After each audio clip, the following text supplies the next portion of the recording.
Bilang selebrasyon ng ika-39 na Cordillera Month, itinaguyod ang Cordillera Textiles, mga habing Cordillera at Philippine Tropical Fabrics sa isang fashion show sa Benguet.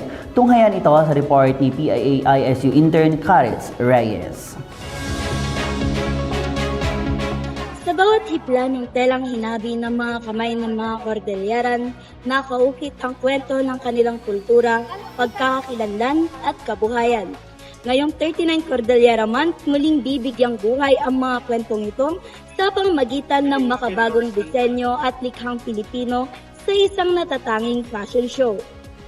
Isinagawa ang Cordillera Threads of Innovation Fashion Show sa Benguet Sports Complex nitong ika-14 ng Hulyo, kung saan tampok ang mga contemporary culture collection na likha ng mga local designer mula sa rehiyon.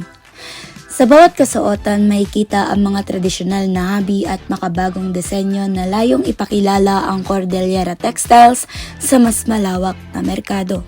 Ipinakita sa runway ang iba't ibang estilo ng paghahabi tulad ng in-novel-inspired patterns, ikat at mga katutubong disenyo mula sa iba't ibang bahagi ng rehiyon.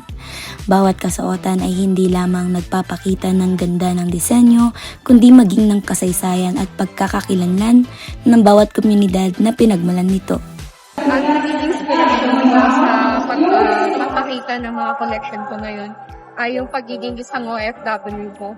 Kasi ang aking collaborators ko dito sa collection na to ay mga weavers ko sa Abra na dating OFW. Na pagdating mo po dito, pwede na pa rin po matuto. Yung mga design ko po, easy to wear po siya. So, parang sleeveless coat. So, any occasion will do, pwede mo siyang gamitin. At yun, nagiging proud ka rin sa paggamit doon kasi naipapakita mo yung kultura mo. Bukod sa mga profesional na modelo, naging bahagi rin ng runway ang mga opisyal, pinuno at kinatawan ng iba't ibang ahensya ng pamahalaan sa Cordillera. Suot ang mga kasuotang yari sa lokal na handwoven textiles na kaisa sila sa pagpapakita ng suporta sa mga lokal na mga habi at designer ng rehiyon. Smart Cordillera, enabling local enterprise to digital transformation and accelerated regional autonomy. It reflects our vision of a smart Cordillera, one that harnesses our creativity, ingenuity, and talent to empower our communities, strengthen global competitive industries, and build a region that's more prosperous, resilient, and self-reliant.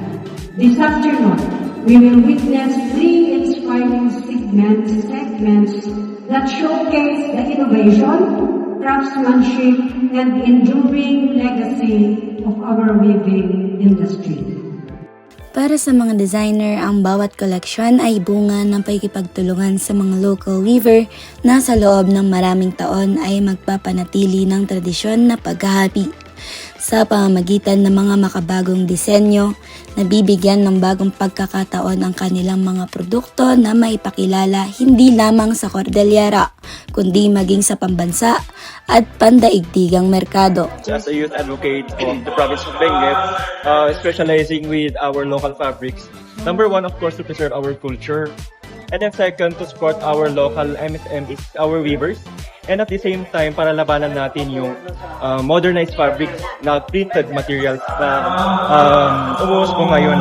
And with this, hindi lang natin simply na pinapaangat yung kultura natin, kundi pinapayaman pa natin yung ating mga local weavers, especially in preserving our local fabrics.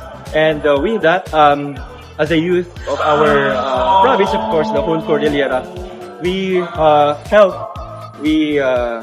together our hands to support in protecting, preserving, and of course promoting our local fabrics. Sa likod ng bawat hinabing hibla ay may kwento ng sipag, pagkakaisa at pagmamahal sa sariling kultura. Ito ang mga kwentong patuloy na isinasabuhay at ipinapasa pa sa susunod na henerasyon. Higit pa sa isang fashion show, nagsisilbing entablado ang programa upang maipakita na ang bawat kasuotang hinabi ng mga lokal na komunidad ay sumasalamin sa kanilang pagkamalikhain at pag-asa para sa mas matatag na kabuhayan.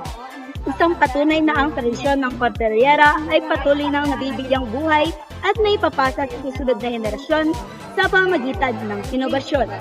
Mula rito sa Benguet Sports Complex, ako po, si PIA ISU intern Caris Reyes para sa PIA News, Cordillera.